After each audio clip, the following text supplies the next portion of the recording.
Selamat siang, Assalamualaikum warahmatullahi wabarakatuh. Masih semangat Bapak Ibu sekalian? Ya, mudah-mudahan di sesi saya masih ada energi untuk sedikit mendengarkan dan berbagi. Ya, pada kesempatan yang sangat berbahagia ini, izinkan kami sharing terkait dengan efektivitas untuk penanganan anak dengan hearing loss atau gangguan pendengaran, karena tadi dari pembicara sebelumnya sudah dipaparkan tentang bagaimana pemeriksaannya dan kemudian bagaimana terkait dengan amplifikasi atau penggunaan hearing aid maupun CI-nya. Tentu yang tidak kalah menarik dan penting adalah bagaimana intervensi habilitasi atau mengoptimalisasikan kemampuan komunikasi. Ya, izin ini saya jalan.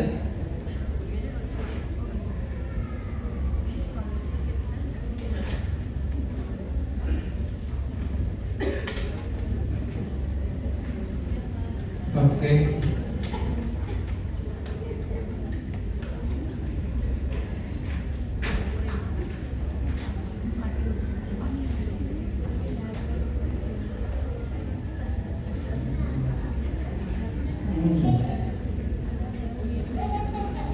Ya, terima kasih. Tentu kita ketahui bersama dari pagi hingga siang hari ini bahwa pelayanan untuk dengan anak-anak kasus pendengaran itu tentu banyak melibatkan profesi-profesi terkait, diantaranya tadi ada dokter THT, ada dokter anak, ada dokter tumbuh kembang, dan tentu ada terapis bicara, ada psikolog, ada guru, dan ada orang tua, dan juga tenaga-tenaga yang lain. Tentu ini menjadi sebuah pengetahuan yang penting khususnya kepada para tenaga kesehatan, dokter medis maupun juga para orang tua yang kebetulan mendapat amanah memiliki anak dengan kebutuhan khusus atau ada kekurangan pendengaran, sehingga kita bisa mendapatkan efektivitas hasil yang maksimal daripada rehabilitasi penanganan yang akan didapatkan oleh anak yang kita cintai ini. Ya, sedikit saya menyampaikan tentang profesi. Kenapa terapi bicara itu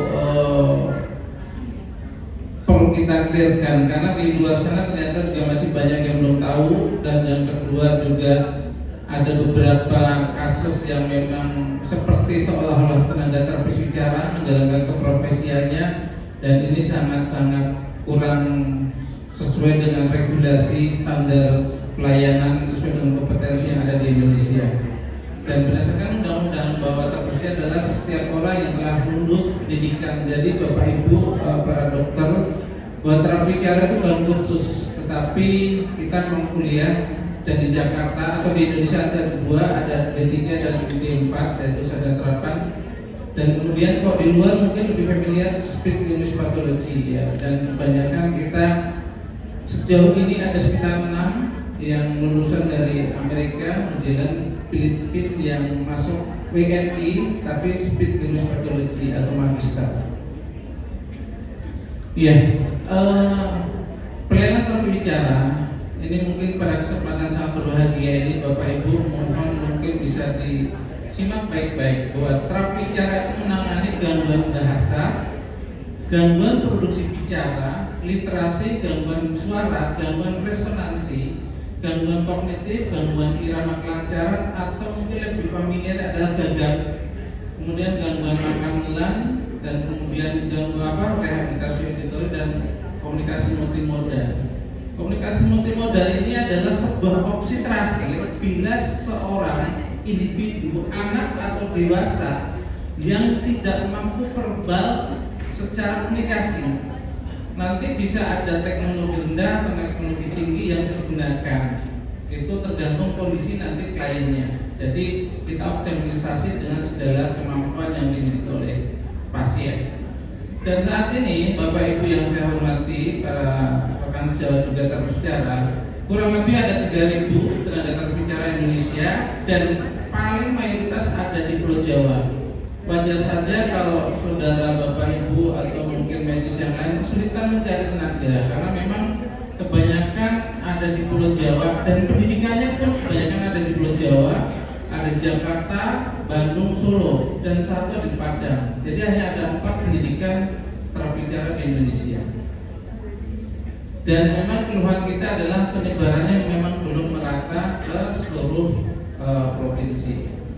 Ya, Bapak Ibu yang saya hormati, di sini saya sedikit coba menggambarkan bagaimana sih sebenarnya proses putaran komunikasi. Nah, nanti akan ada korelasinya dengan pendengaran yang mungkin kita menjadi topik hangat pada siang hari ini. Bahwa proses komunikasi putaran adalah dari proses berpikir. Jadi kalau seseorang yang mengalami gangguan kognitif berpikir, biasanya proses komunikasi ini ada hambatan, ada kesulitan, atau minimal ada miscommunication.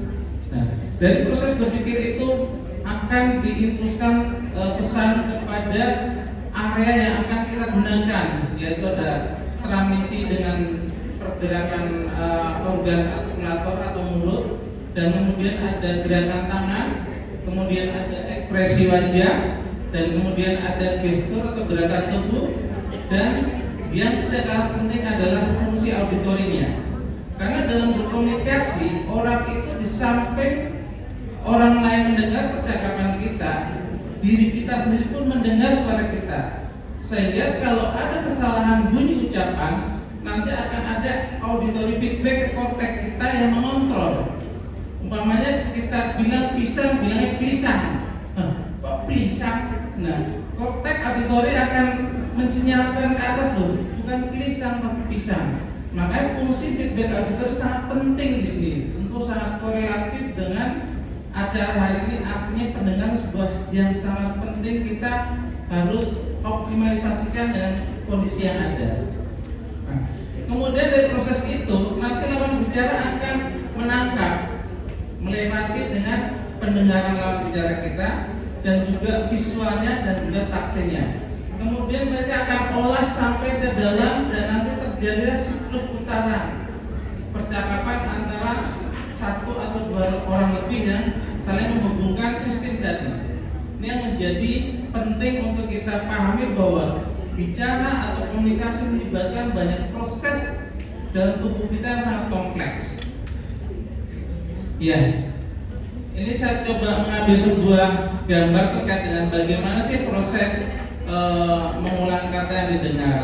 Jadi dari proses mendengarnya ada di otak, dia akan dikirimkan ke sinyal di daerah Wernicke di otak kita sebagai proses pemahaman. Kemudian dari area Wernicke dia akan kirim ke area Broca untuk persiapan bicara. Setelah area Broca memproses untuk bergerak, nanti premotor cortex atau gerakan motorik oral yang akan mengucapkan ujaran kita, dia akan mengeksekusi bunyi apa yang akan diujarkan, seperti itu. Nah, ini yang mungkin juga kami ingin sampaikan kepada seluruh yang hadirin siang hari ini, bahwa siapa sih yang bukan terapi bicara. Dari proses usia atau manusianya, mulai dari bayi sampai dengan lansia. Ya. Mulai dari bayi, apa hubungannya dengan bayi? Bayi itu biasanya yang kita ketahui bukan proses ngomongnya langsung, tapi persiapan. Mulai dari proses dia feeding atau makan, menelan, itu menjadi akar cikal bakal seseorang untuk bergerak fungsi oral motor sistemnya. Jadi kalau anak yang ada kelemahan untuk gerakan oral motor, biasanya akan lemah dalam masukan nutrisinya, sehingga dia bisa menjadi malnutrisi yang akan berdampak kepada aspek yang sangat kuat terhadap tumbuh kembang si anak itu sendiri. Kemudian anak, remaja, lansia, dan sebagainya. Dan siapa aja sih ini? Nah, di sini ada salah satunya adalah ada yang afasia, ada yang gangguan suara, dan juga ada yang gangguan pendengaran atau tuli. Nah, ini adalah suatu kondisi yang mana mereka sangat erat hubungannya dengan kebutuhan tenaga terapi bicara. Ya. Berikutnya adalah organ untuk produksi bicara.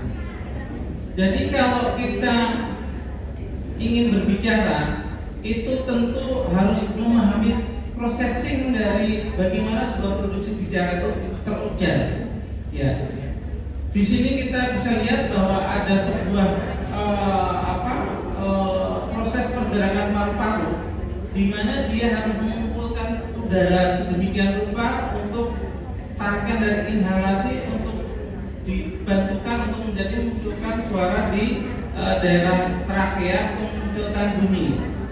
Bunyi ini yang akan memvibrasi atau vibrasi getaran vital untuk memunculkan suara agar kita produksi apa?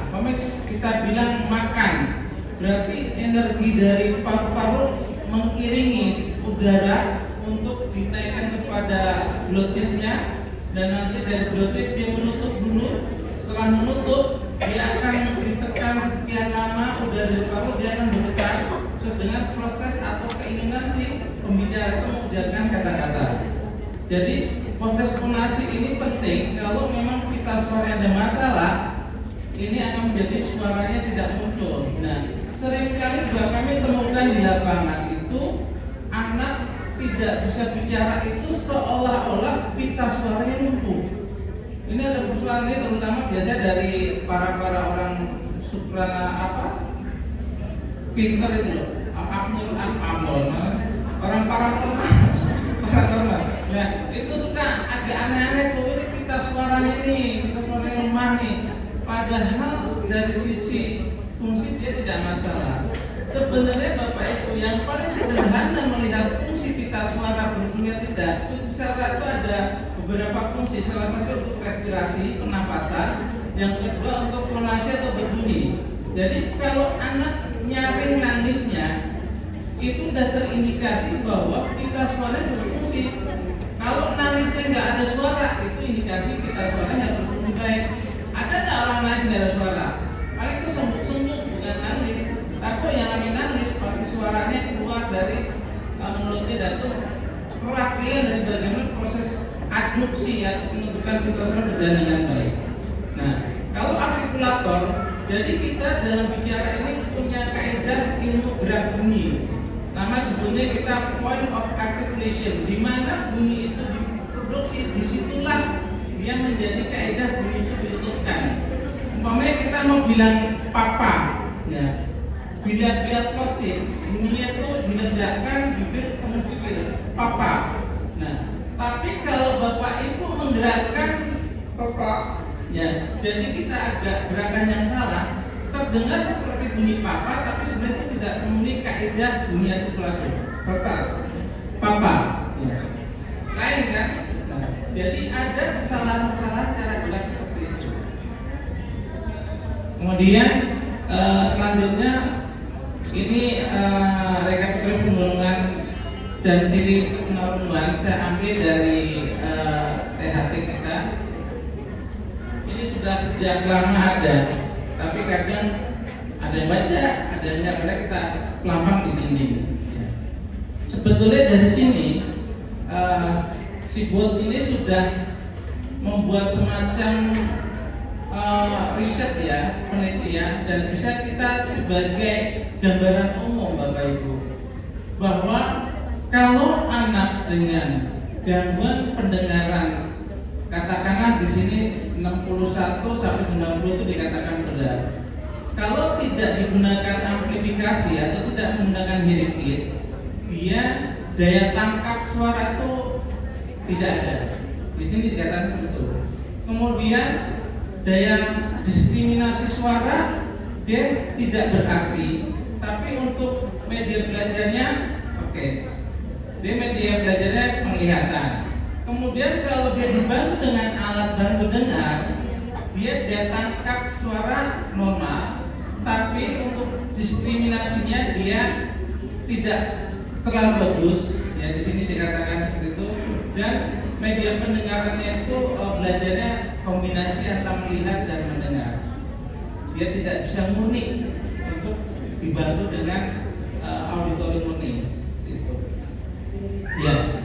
Ini waktu sangat singkat sekali, nanti mudah-mudahan slide-nya bisa kita bagikan ya. Dan efek dari gangguan pendengaran itu terhadap perkembangan adalah yang jelas akan mengalami keterlambatan kemampuan berbicara dan berbahasa, kemudian masalah belajar sekolah, kemudian juga sering kita temukan anak-anak itu ada rasa minder atau rendah diri, kemudian mengalami kesulitan dan dalam menjalin pertemanan dengan teman-teman di lingkungan. Kemudian masalah mungkin dialami oleh anak-anak dengan gangguan pendengaran, salah satunya adalah mempelajari kata-kata itu Bapak Ibu untuk anak-anak dengan gangguan pendengaran itu lebih enak yang konkret, jangan diajarkan yang abstrak. Kemudian kalimat, memahami dan membuat kalimat yang lebih pendek. Jadi kalau kita bercakap-cakap dengan anak yang sedang belajar, khususnya anak di primer, itu jangan menggunakan kalimat-kalimat yang panjang, tapi gunakan kata-kata pendek sederhana tapi sudah menyentuh apa aspek yang dipesankan. Dan kemudian dalam berbicara, misalkan memproduksi bunyi-bunyi seperti S sama F, T dan K. Terus kita mendengar mereka suara sendiri saat bicara, karena dia tidak ada kontrol feedback auditor yang maksimal. Kemudian di sekolah juga kesulitan di sekolah pada saat dia kemampuan belajar akademik baik membaca maupun juga menghitung. Kemudian juga keterampilan sosial, merasa sendiri dan tidak seperti memiliki kawan atau teman. Ini yang sering kita temukan kasus-kasus di lapangan sudah terjadi. Kemudian keterampilan sosial, terus membuat kalimat, kemudian efek pengaruh pengendalian. Nah, efek faktor yang mempengaruhi perkembangan bahasa dan bicara pada kasus hearing impairment, yaitu ini sangat penting kita untuk pahami bersama bahwa usia saat diidentifikasi adanya gangguan itu penting. Ya, kemudian keterlibatan dukungan keluarga, kemudian jenis atau derajat gangguan yang dialami oleh anak itu, dan usia saat diberikan amplifikasi atau penggunaan alat bantu dengar.